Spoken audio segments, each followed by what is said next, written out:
बच्चों, good morning. आज हम स्वतंत्रता का दीपक कविता को पढ़ेंगे और इसका भावार्थ देखेंगे। यह कविता गोपाल सिंह नेपाली द्वारा रचित है। घोर अंधकार हो, चल रही बयार हो, आज द्वार द्वार पर यह दिया बुझे नहीं।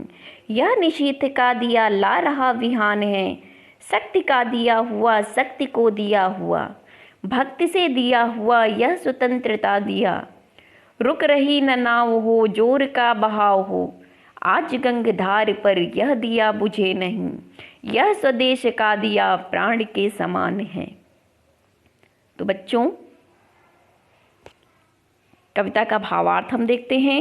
यहाँ घोर का तात्पर्य होगा सघन या घना, अंधकार का अंधेरा। बयार, बयार का मतलब यहाँ हवा से है। द्वार, द्वार मतलब प्रत्येक दरवाजे पर। निशीथ, निशीथ का मतलब हो जाएगा यहाँ पे रात्रि। जोर मतलब तेज या तीव्र। गंगधार, गंगा की धारा। भावार्थ देखते हैं इसका।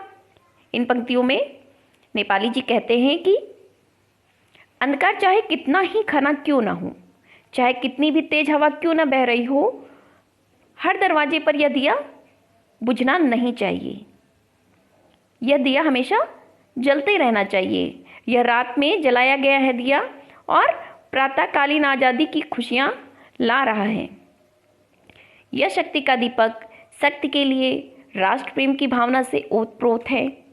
अत्याचार एवं अनाचार रूपी नदी का बहाव कितना भी तेज क्यों ना हो, किंतु देश की स्वतंत्रता को बचाने वाली नाव कभी भी रुकनी नहीं चाहिए।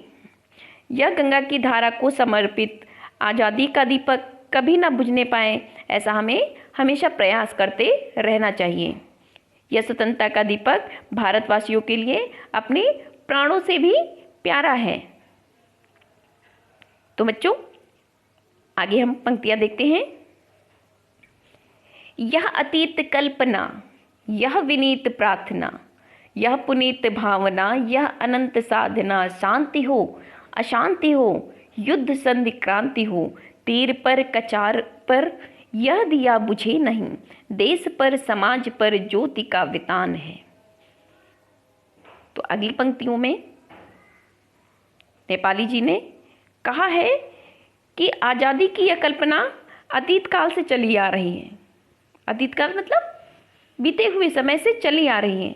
ये देश की स्वतंत्रता तथा अखंडता के लिए की गई एक विनम्र प्रार्थना है। यह आज़ादी वास्तव में एक पवित्र, जो हमारे मन की भावना है, इसकी प्राप्ति के लिए अनंत साधनाएं की जाती रही हैं।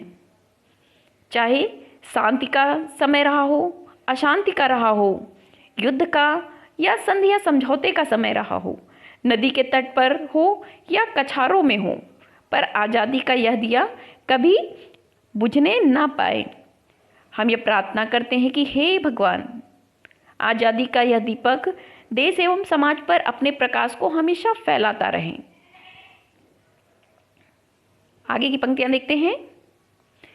तीन चार फूल है, आस पास धूल है, बांस है बबूल है, घास के दुकूल है, वायु भी हिलोर दे, फूंक दे झकोर दे, कब्र पर मजार पर यह दिया बुझे नहीं।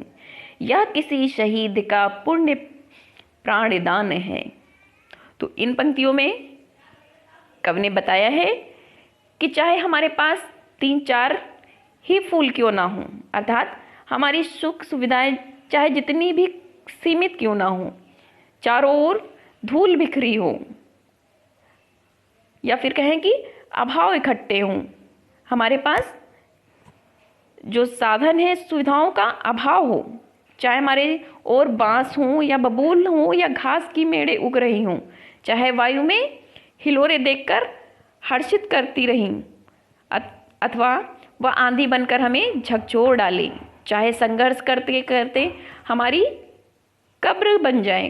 कब्र बनने का मतलब है कि चाहे हमारी मृत्यु हो जाए अथवा कोई मजार बन जाए, तो भी आज़ादी का यह दीपक बुझना नहीं चाहिए। क्योंकि यह दीपक कैसे जल रहा है? यह बलिदान लोगों के प्राणों के बदौलत जल रहा है। क्योंकि वीरों ने अपने प्राणों का बलिदान दिया है, तब जाकर हमारे देश को आज़ादी मिली है। अगली पंक्तियां देखते हैं। झूम झूम बदलियां, चूम चूम बिजलियां, आंधियां उठा रही, हलचले मचा रही, लड़ रहा स्वदेश हो, शांति का नलेश हो, क्षुद्र जीत हार पर यह दिया बुझे नहीं, यह स्वतंत्र भावना का स्वतंत्र गान है। तो बच्चों, अब हम देखते हैं कि कवि ने इन पंक्तियों में क्या बताया है। कवि ने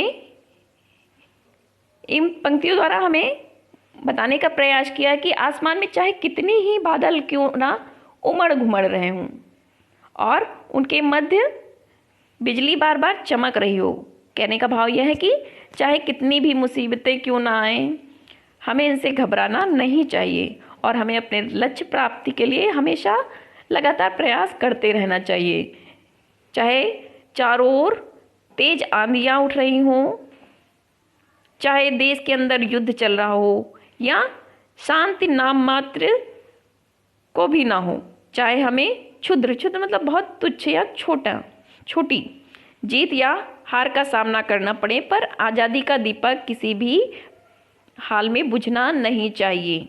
यह स्वतंत्र भावना का स्वतंत्र गान है। ठीक है बच्चों, तो इसमें कुछ शब्दों के अर्थ देख रहे हैं। बदलियाँ का मतलब बादलों से है। बिजलियाँ जो आसमान में आकाशीय बिजली होती है उससे है। आंधियाँ मतलब तूफान। हलचल का मतलब यहाँ पे है कि लहरें उत्पन्न होना या विचलित होना। शांति का मतलब पता ही है आप लोगों को। क्षुद्र मतलब बहुत छोटा। क्षुद्र का तात्पर्य यहाँ बहुत छोटे से है। भावना, मनोदशा। भावना का मतलब होता है मन की दशा। तो बच्चों, हमने गोपाल सिंह नेपाली द्वारा लिखी गई एक खूबसूरत कविता को पढ़ा और उसका भावार्थ समझा।